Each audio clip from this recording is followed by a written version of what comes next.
शनिवार का व्रत करने से शनि प्रकोप से सुरक्षा मिलती है।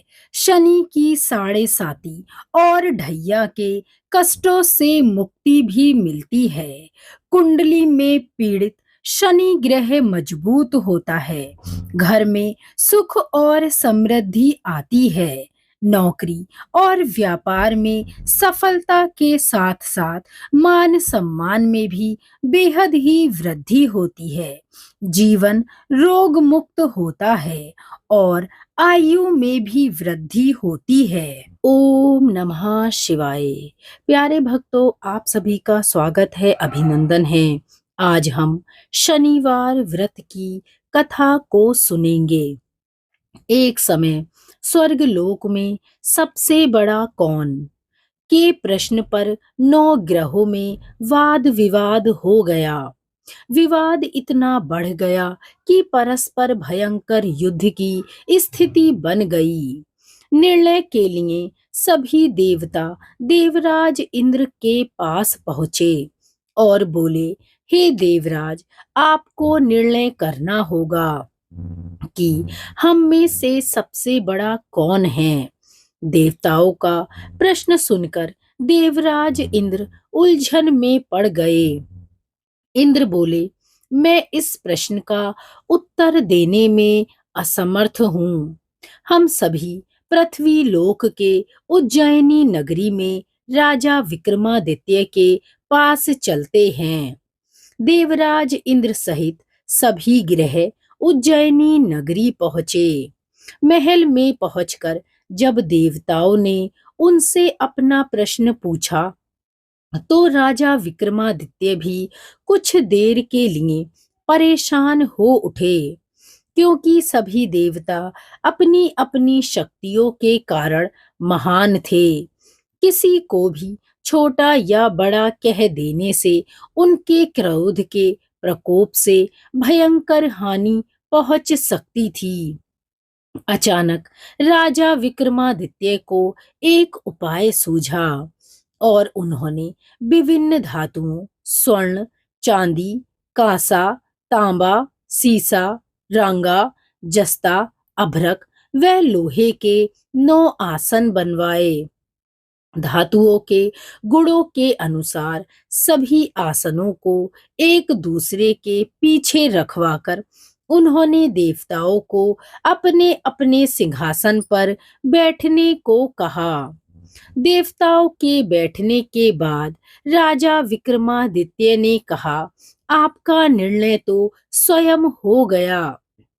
जो सबसे पहले सिंहासन पर विराजमान है वही सबसे बड़ा है।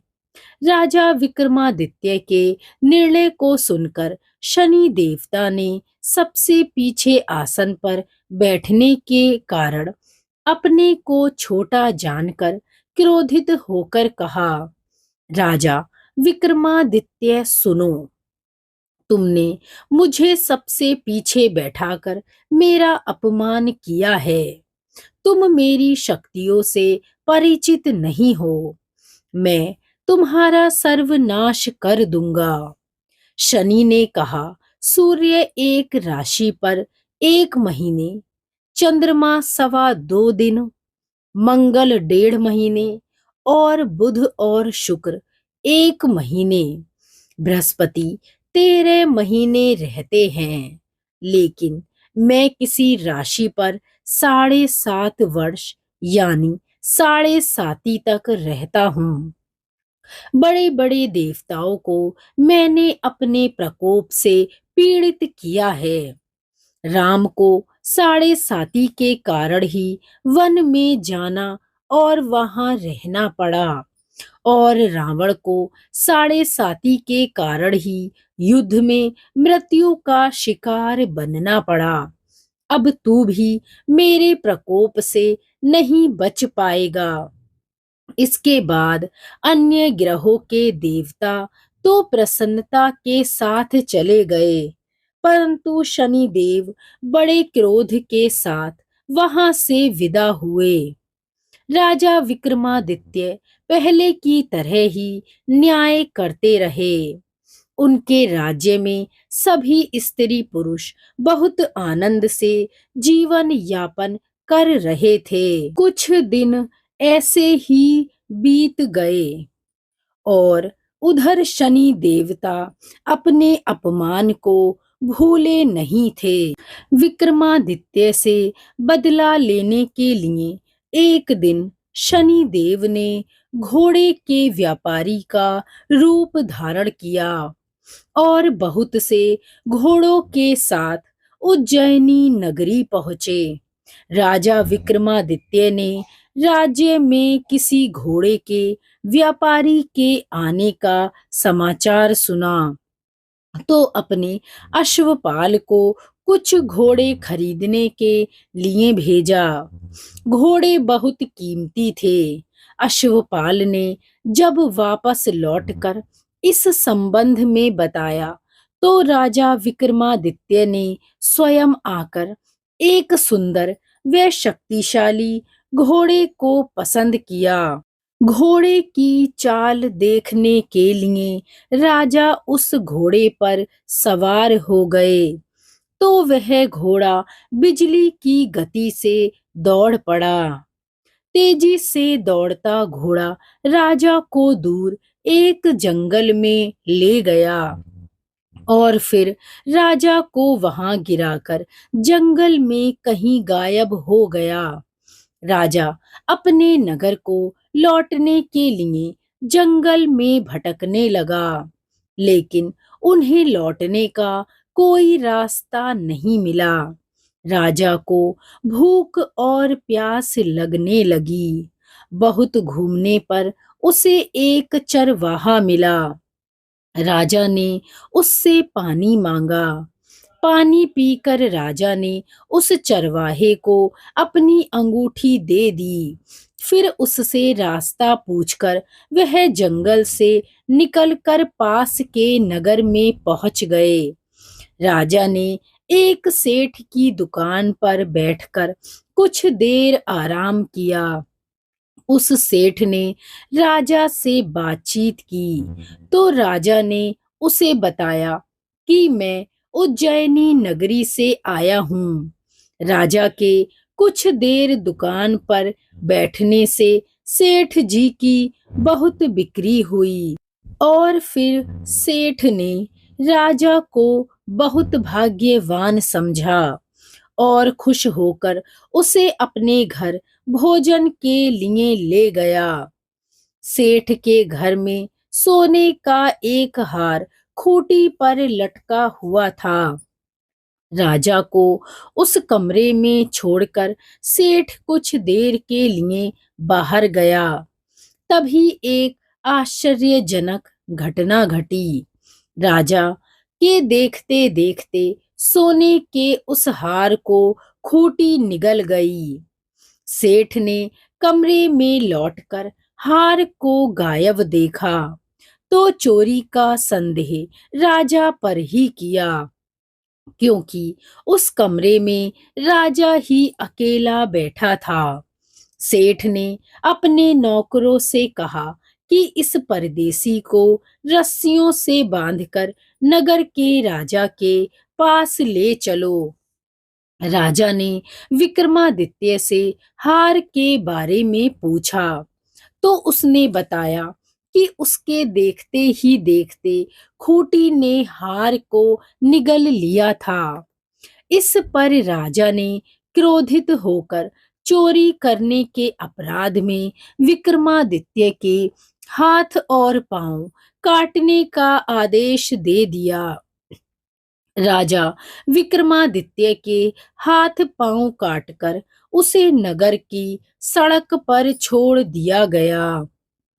कुछ दिन बाद एक तेली उसे उठाकर अपने घर ले गया और उसे अपने कोलू पर बैठा दिया।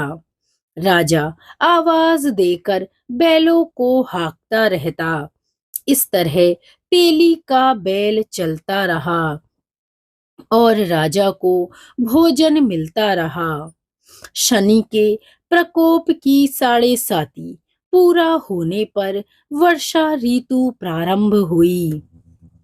राजा विक्रमादित्य एक रात मेघ मल्हार गा रहा था कि तभी नगर के राजा की लड़की राजकुमारी मोहिनी रथ पर सवार उस तेली के घर के पास से गुजरी। उसने मेघ मल्हार सुना तो उसे बहुत अच्छा लगा और दासी को भेजकर गाने वाले को बुला लाने को कहा। दासी ने लौटकर राजकुमारी को अपंग राजा के बारे में सब कुछ बता दिया। राजकुमारी उसके मेघ मल्हार से बहुत मोहित हुई। अतः उसने सब कुछ जानकर भी अपंग राजा से विवाह करने का निश्चय किया। राजकुमारी ने अपने माता पिता से जब यह बात कही तो वे हैरान रह गए। रानी ने मोहिनी को समझाया, बेटी, तेरे भाग्य में तो किसी राजा की रानी होना लिखा है, फिर तू उस अपंग से विवाह करके अपने पांव पर ही कुल्हाड़ी क्यों मार रही है। और वह उसे दिन प्रतिदिन समझाते रहे, लेकिन रानी ने अपनी जिद नहीं छोड़ी। अपनी जिद पूरी कराने के लिए उसने भोजन करना छोड़ दिया और प्राण देने का निश्चय भी कर लिया। आखिर राजा रानी को विवश होकर अपंग विक्रमादित्य से राजकुमारी का विवाह करना पड़ा। विवाह के बाद राजा विक्रमादित्य और राजकुमारी तेली के घर में रहने लगे।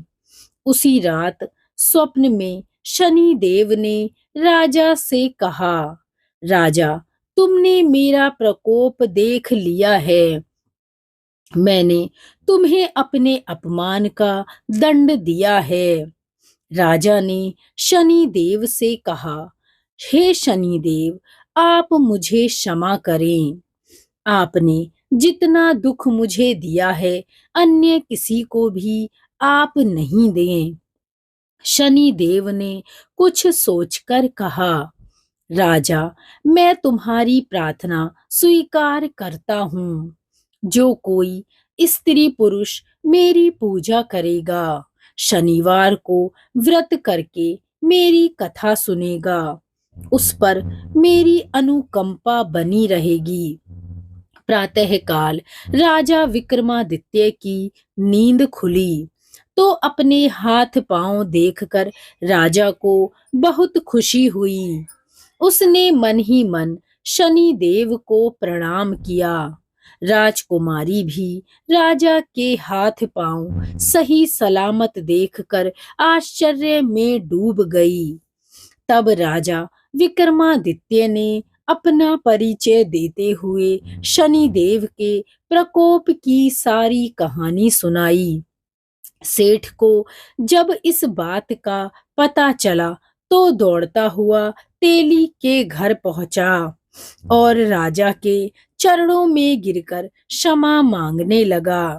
राजा ने उसे क्षमा कर दिया क्योंकि यह सब तो शनि देव के प्रकोप के कारण ही घटित हुआ था। सेठ राजा को अपने घर ले गया और उसे भोजन कराया। भोजन करते समय वहां एक आश्चर्यजनक घटना घटी। सबके देखते देखते उस खूंटी ने हार को उगल दिया। सेठ जी ने अपनी बेटी का विवाह भी राजा के साथ करा दिया और बहुत से स्वर्ण आभूषण धन आदि देकर राजा को विदा किया।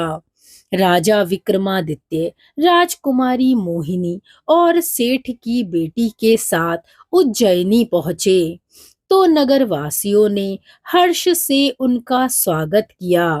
अगले दिन राजा विक्रमादित्य ने पूरे राज्य में घोषणा करवाई कि शनिदेव सब देवों में सर्वश्रेष्ठ हैं। प्रत्येक स्त्री पुरुष शनिवार को उनका व्रत करें और व्रत कथा अवश्य सुने। राजा विक्रमादित्य की घोषणा से शनि देव बहुत प्रसन्न हुए। शनिवार का व्रत करने और व्रत कथा सुनने के कारण सभी लोगों की मनोकामनाएं शनि देव की कृपा से पूरी होने लगी और सभी लोग आनंद के साथ रहने लगे। तो बोलिए शनिदेव महाराज की जय। तो भक्तों, ये हमने सुनी शनिवार व्रत की कथा। शनिवार की पूजा में मंत्र जाप अवश्य ही करना चाहिए। शनिवार के दिन काले वस्त्र और जूतों का दान बेहद ही लाभकारी माना जाता है। शनिवार व्रत उद्यापन के बाद दान करना अति आवश्यक है। शनिवार के दिन अनाज का दान करने से घर में बरकत बनी रहती है। शनिवार के व्रत के उद्यापन में लोहे की चीजों का दान बेहद ही शुभ माना जाता है। तो इन सभी नियमों का पालन करते हुए शनिवार का व्रत अवश्य करिए। बोलिए शनिदेव महाराज की जय। शनिदेव की कृपा आप सभी पर सदैव ही बनी रहे। इसी मंगल कामना के साथ हम मिलेंगे अगली वीडियो में। जय श्री शनिदेव।